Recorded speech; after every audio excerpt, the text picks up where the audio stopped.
বাংলাদেশের শান্ত গ্রামীণ এক অঞ্চলে পাবনা নির্মাণ করা হয়েছে এমনই একটি বিশাল প্রকল্প রূপপুর পারমাণবিক বিদ্যুৎ কেন্দ্র। বাইরে থেকে দেখলে এটি শুধু একটি বিশাল শিল্প স্থাপনা, কংক্রিট, লোহা আর আকাশ ছোঁয়া ক্রেন।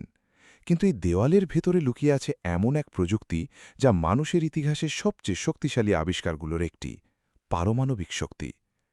এই গল্পটা বুঝতে হলে আমাদের যেতে হবে অনেক গভীরে, এতটাই গভীরে যেখানে সবকিছু শুরু পরমাণুতে। এই পৃথিবীর প্রতিটি বস্তুই তৈরি হয়েছে ক্ষুদ্র ক্ষুদ্র কণিকা দিয়ে, যাদের বলা হয় পরমাণু। কিন্তু সব পরমাণু একরকম নয়। কিছু পরমাণুর ভেতরে লুকিয়ে থাকে অসাধারণ শক্তি, যেমন ইউরেনিয়াম। রূপপুরে ব্যবহৃত হবে বিশেষ ধরনের ইউরেনিয়াম জ্বালানি।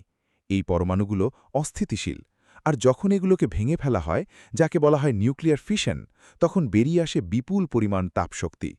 একটি বিশাল স্টিলের পাত্র, যাকে বলা হয় রিয়্যাক্টর ভেসেল, তার ভেতরে সাজানো থাকে ইউরেনিয়াম ফুয়েল রড। একটি নিউট্রন এসে যখন একটি ইউরেনিয়াম পরমাণুকে আঘাত করে, পরমাণুটি ভেঙে যায়। আর সেই ভাঙনের সাথে সাথে প্রচুর তাপ বের হয়, আরও নিউট্রন তৈরি হয়। এই নতুন নিউট্রনগুলো আবার অন্য পরমাণুকে আঘাত করে। এভাবেই শুরু হয় একটি চেইন রিঅ্যাকশন। কিন্তু এখানে একটা গুরুত্বপূর্ণ বিষয় আছে। এই প্রতিক্রিয়াটি নিয়ন্ত্রণে রাখতে হবে, না হলে শক্তি বিপজ্জনক হয়ে উঠতে পারে। এই জন্যই ব্যবহার করা হয় কন্ট্রোল রড। এই রডগুলো নিউট্রন শোষণ করে। রড যত বেশি ঢোকানো হবে, প্রতিক্রিয়া তত ধীর হবে। রড বের করলে প্রতিক্রিয়া বাড়বে। এভাবেই বিজ্ঞানীরা পুরো প্রক্রিয়াটি নিয়ন্ত্রণ করেন। এখন কল্পনা করো, তুমি একটি বিশাল কেটলি গরম করছো, কিন্তু আগুন দিয়ে নয়, পরমাণুর শক্তি দিয়ে। রিয়্যাক্টরের ভেতরে তৈরি হওয়া তাপ ব্যবহার করে পানি ফোটানো হয়। এই ফুটন্ত পানি থেকে তৈরি হয় উচ্চ চাপের বাষ্প। এই বাষ্প অত্যন্ত শক্তিশালী। এই বাষ্প প্রবাহিত হয় বড় বড় পাইপ দিয়ে, আর গিয়ে আঘাত করে বিশাল টারবাইনের ব্লেডে। টারবাইন ঘুরতে শুরু করে, ধীরে, তারপর দ্রুত, আরও দ্রুত, হাজার হাজার বার প্রতি মিনিটে ঘুরতে থাকে। এই ঘূর্ণনই হল বিদ্যুৎ তৈরির মূল চাবিকাঠি। টারবাইনের সাথে যুক্ত থাকে একটি জেনারেটর। জেনারেটরের ভেতরে থাকে ম্যাগনেট এবং কয়েল। টারবাইন ঘুরলে ম্যাগনেট ঘোরে, আর তৈরি হয় বিদ্যুৎ। এই প্রক্রিয়াটি আসলে সব বিদ্যুৎ কেন্দ্রেই প্রায় একই, কিন্তু পার্থক্য একটাই। এখানে জ্বালানি হিসেবে ব্যবহার করা হচ্ছে না কয়লা বা গ্যাস, বরং পরমাণু। টারবাইন ঘোরানোর পর বাষ্প ঠান্ডা হয়ে আবার পানিতে পরিণত হয়। এই পানি আবার সিস্টেমে ফিরে আসে। এভাবে বারবার ব্যবহার করা হয়। পুরো প্রক্রিয়াটি চলে একটানা। কিন্তু এত বড় একটি সিস্টেমকে ঠান্ডা রাখা খুবই জরুরি। এই জন্য ব্যবহার করা হয় একটি আলাদা কুলিং সিস্টেম। বাইরের পানি, যেমন নদীর পানি, ব্যবহার করা হয় তাপ শোষণের জন্য। তবে গুরুত্বপূর্ণ বিষয় হল, এই পানি কখনোই রেডিও অ্যাক্টিভ উপাদানের সাথে মেশে না। সবকিছু থাকে সম্পূর্ণ আলাদা ও নিরাপদ। এখন সবচেয়ে বড় প্রশ্ন, পারমাণবিক শক্তি কি নিরাপদ? রূপপুর পারমাণবিক বিদ্যুৎ কেন্দ্রে ব্যবহার করা হচ্ছে আধুনিক VVER-1200 রিয়্যাক্টর।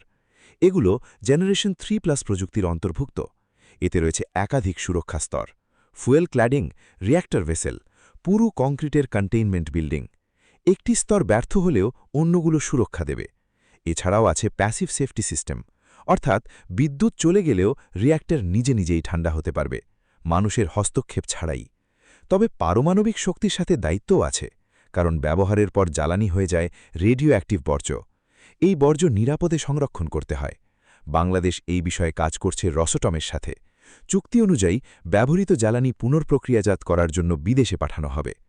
তাহলে বাংলাদেশ কেন পারমাণবিক শক্তিতে বিনিয়োগ করছে? কারণ একটাই, চাহিদা। প্রতিদিন বাড়ছে বিদ্যুতের প্রয়োজন। শিল্প, শহর, প্রযুক্তি সবকিছুই নির্ভর করছে বিদ্যুতের ওপর। গ্যাস মৃত, কয়লা পরিবেশের জন্য ক্ষতিকর, সোলার আর উইন্ড গুরুত্বপূর্ণ হলেও সবসময় স্থিতিশীল নয়। কিন্তু পারমাণবিক বিদ্যুৎ চলে 24 ঘণ্টা, বৃষ্টি হোক বা রাত, কোনো সমস্যা নেই। রূপপুর প্রকল্প সম্পূর্ণ চালু হলে উৎপাদন হবে প্রায় 2400 মেগাওয়াট বিদ্যুৎ, যা লক্ষ লক্ষ মানুষের জীবনে আলো এনে দেবে। কিন্তু এই প্রকল্প শুধু বিদ্যুৎ নয়, এটা একটা প্রতীক, প্রযুক্তির দিকে এগিয়ে যাওয়ার প্রতীক, একটি দেশের সাহসিকতার প্রতীক, যে দেশ জটিল বিজ্ঞানকে গ্রহণ করে নিজের ভবিষ্যৎ গড়তে চায়। তবুও পারমাণবিক শক্তি সবসময় একটি ভারসাম্যের গল্প, শক্তি আর দায়িত্বের মাঝে, উন্নয়ন আর সতর্কতার মাঝে। কারণ প্রতিটি পরমাণুর ভেতরে লুকিয়ে আছে সৃষ্টি এবং ধ্বংস, দুটোই। তুমি যখন পরের বার সুইচ অন করবে আর আলো জ্বলে উঠবে, একবার ভেবে দেখো এই শক্তির উৎস কোথায়। হয়তো তার শুরু হয়েছিল খুব ছোট্ট এক জায়গা থেকে, একটি পরমাণুর ভেতর, রূপপুরের মতো কোনো জায়গায়।